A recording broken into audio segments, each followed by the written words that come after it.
अस्सलाम वालेकुम एवरीवन, कैसे हैं आप सब। आज की वीडियो में मैं आपके साथ बहुत ही ज़बरदस्त फेस पैक की रेमेडी शेयर करूंगी। इसमें मैं जितनी भी चीज़ें ऐड करूंगी वो आपके घर में ही मौजूद होंगी और आप खुद हैरान रह जाएंगे। किचन में मौजूद चीज़ों से ही आप इतना ज़बरदस्त फेस पैक तैयार कर सकते हैं। इसका कोई भी साइड इफेक्ट नहीं है और जिनकी शादी होने वाली है उनके लिए बहुत ही ज़बरदस्त फेस पैक है। इसको आप फुल बॉडी के लिए भी यूज कर सकते हैं। अगर आपकी शादी में 1 महीना रह गया है तो इस फेस पैक को फुल बॉडी पर इस्तेमाल करें। इसको आप व्हाइटनिंग उपटन भी कह सकते हैं। सिर्फ 15 से 20 मिनट आपने इसको इस्तेमाल करना है और आपको बहुत ही जबरदस्त इसके रिजल्ट मिलेंगे। इंस्टेंट आपका कलर फेयर हो जाएगा। चेहरे पर दानों के निशान है, पिगमेंटेशन यानी कि छाइयां पड़ गई हैं, अनइवन स्किन टोन हो रही है, चेहरे पर ग्लो नहीं है, तो इस वीडियो को आपने लाजमी देखना है। वीडियो को एंड तक देखें क्योंकि बहुत ही जबरदस्त इसके रिजल्ट्स हैं। वीडियो स्टार्ट करने से पहले अगर आप मेरे चैनल पर न्यू हो तो चैनल को सब्सक्राइब कर दें, वीडियो को लाइक कर दें। अब हम वीडियो को स्टार्ट करते हैं। अब सबसे पहला इंग्रेडिएंट आपने लेना है आलू। आलू में ब्लीचिंग प्रॉपर्टीज होती हैं और ये हर तरह की स्किन टाइप पर सूट कर जाता है। उसके बाद आपने लेना है केला। केला पूरा पका हुआ होना चाहिए। नरम जो केला होता है वो आपने इस्तेमाल करना है। उसके रिजल्ट्स बहुत ही अमेजिंग होते हैं। स्किन को मॉइस्चराइज करता है केला, एक्ने के लिए बहुत अच्छा है, दाग धब्बों को खत्म करने में हेल्प करता है। अब आपने इन दोनों को छील लेना है। उसके बाद छोटे छोटे क्यूब्स में काट लें और इसको जूसर ब्लेंडर मशीन में डाल लें। 2 से 3 चम्मच इसमें रोज वाटर डाल लें ताकि ये अच्छी तरह से स्मूथ इसका पेस्ट बन जाए। अब उसको ब्लेंड करके मैंने साइड पे रख दिया है। अब इसमें देख लें क्या क्या चीजें ऐड करनी है। आपने एक क्लीन बाउल ले लें, उसमें आपने 1 चम्मच बेसन ऐड करना है। होम रेमेडीज में बेसन का बहुत ज्यादा इस्तेमाल किया जाता है क्योंकि बेसन स्किन के लिए बहुत अच्छा है, एक्सफोलिएटिंग का काम करता है। आप अपनी स्किन पर महंगा फेस वॉश इस्तेमाल कर लें या फिर बेसन इस्तेमाल कर लें, सेम आपको रिजल्ट्स मिलेंगे। अब मैं इसमें केले और आलू का जूस स्ट्रेन करके डाल रही हूँ। आपने भी इसी तरह से इसको छान लेना है, उसके बाद इसमें ऐड करना है। अब मैं इसका जूस इसमें शामिल करके फिर आपको बताती हूँ नेक्स्ट आपने इसमें क्या चीज डालनी है। अब आपने इसको अच्छी तरह से मिक्स कर लेना है। बेसन को अच्छी तरह मिक्स करें ताकि इसमें कोई लम्स ना रहे और जब हम इसमें दूसरी चीजें शामिल करेंगे तो वो भी स्मूथली ब्लेंड हो जाएंगी इसमें। अब मैं इसमें 2 चुटकी हल्दी डालूंगी। ये भी एंटीसेप्टिक होती है, जख्मों को ठीक करती है, स्किन को निखारने में हेल्प करती है। अगर आपके पास कस्तूरी हल्दी है तो आप उसका इस्तेमाल कर लें, उसके रिजल्ट्स बहुत अच्छे होते हैं। अगर नहीं है तो आप अपने किचन में मौजूद हल्दी का भी इस्तेमाल कर सकते हैं। अब इसमें 1 छोटा चम्मच में दूध की मलाई ऐड कर रही हूँ। अब आपने ये नहीं सोचना कि मलाई ऐड करने से आपकी स्किन ऑयली हो जाएगी या आपको ये सूट नहीं करेगी। आपने कुछ भी नहीं ऐसा सोचना, सिर्फ 1 चम्मच इसमें मलाई ऐड कर देनी है। छोटा चम्मच आपने डालना है। मलाई की जगह पे आप कच्चा दूध भी इस्तेमाल कर सकते हैं। दोनों चीजें स्किन को मॉइस्चराइज करती हैं और स्किन पर बहुत ज्यादा ग्लो आता है इससे। अब मैं इसमें हाफ लेमन ऐड करूंगी।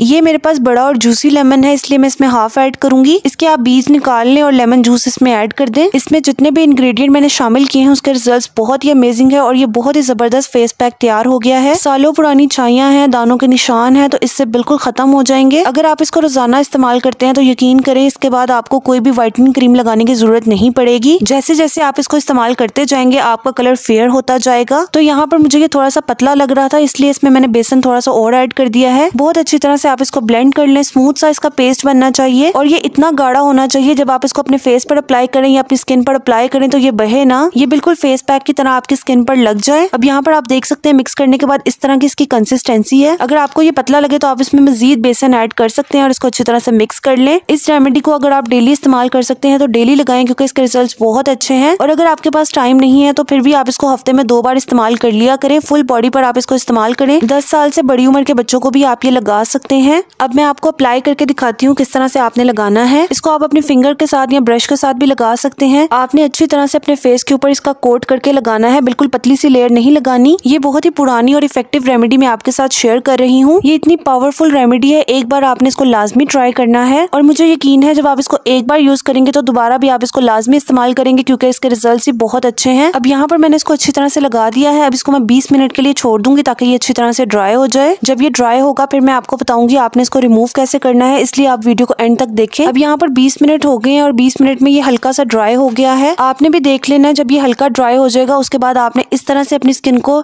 रब करना है ताकि ये रिमूव हो जाए। अगर आप इसको पूरा ड्राई कर लेंगे फिर ये इस तरह से रिमूव नहीं होगा, तो आपने बस इस चीज का ध्यान रखना है। जैसे ये हाफ ड्राई हो जाएगा तो आपने इसको इस तरह से सर्कुलर मोशन में रब करना है। इसका आपको ये भी फायदा होगा अगर आपके चेहरे पर फालतू बाल हैं, हल्के हाथों से आप रब करेंगे बालों की ऑपोजिट डायरेक्शन में तो बाल भी इससे रिमूव हो जाएंगे। कुछ लोगों की स्किन बहुत ज्यादा सेंसिटिव सेंसिटिव होती है तो वो लोग अपनी स्किन पर रब ना करें, लेकिन जिनकी नॉर्मल स्किन है, हेल्दी स्किन है, वो लोग इसी तरह से रब करें। इस तरह से रब करेंगे तो डेड स्किन भी रिमूव हो जाएगी, ब्लैक हेड्स और व्हाइट हेड्स रिमूव हो जाएंगे, पोर्स के अंदर जितनी भी मैल होगी वो भी खत्म हो जाएगी। अच्छी तरह से रब करने के बाद आपने ताज़ा पानी के साथ अपने चेहरे को धो लेना है, कोई भी साबुन या फेस वॉश लगाने की जरूरत नहीं है। उसके बाद अपने फेस को टिश्यू से ड्राई कर लें या एयर ड्राई होने दें। उसके बाद आप रिजल्ट देखकर हैरान रह जाएंगे, आपकी स्किन बहुत ज्यादा सॉफ्ट हो जाएगी, ग्लोई हो जाएगी। जब आप अपनी स्किन को टच करेंगे बहुत ही सॉफ्ट आपको फील होगी। उसके बाद चाहें तो आप कोई भी मॉइस्चराइजर लगा सकते हैं या फिर कोई भी आप फेयरनेस क्रीम यूज कर लें, ये आपकी मर्जी है। इस रेमेडी को आप फ्रिज में 3 दिन के लिए स्टोर कर सकते हैं। 3 दिन के बाद आप इसको फ्रेश बनाकर यूज करें। इसको आप अपनी डार्क नेक पर लगाएं, एल्बो पर और नीज पर लगाएं, जहां पर भी आपको बॉडी पर डार्क पैचेस है वहां पर आप इसको इस्तेमाल करें। इतने आपको कमाल के रिजल्ट मिलेंगे कि आप खुद हैरान रह जाएंगे। बॉडी पर आपने इसी तरह से इस्तेमाल करना है जैसे मैंने आपको बताया है। जब ये हल्का सा ड्राई होगा उसके बाद आपने रब करके इसको रिमूव करना है। इस तरह से बॉडी पर जितनी भी मैल होगी जब आप उसको रब करेंगे तो वो बेसन के साथ ही मिक्स हो जाएगी और हट जाएगी आपकी बॉडी से, और आपको एक स्मूथ और फ्रेश स्किन मिलेगी। तो इस रेमेडी को आप लाजमी से ट्राई करें और मेरे साथ कमेंट्स में अपना फीडबैक शेयर करें। वीडियो से रिलेटेड आपका कोई भी क्वेश्चन हो तो आप मुझसे पूछ सकते हैं। मजीद इन्फॉर्मेटिव वीडियोस देखने के लिए मेरे चैनल को सब्सक्राइब कर लें, वीडियो को लाइक करके फ्रेंड्स एंड फैमिली में भी शेयर कर दें। मैं आपसे नेक्स्ट वीडियो में मिलूंगी, तब तक के लिए अल्लाह हाफिज।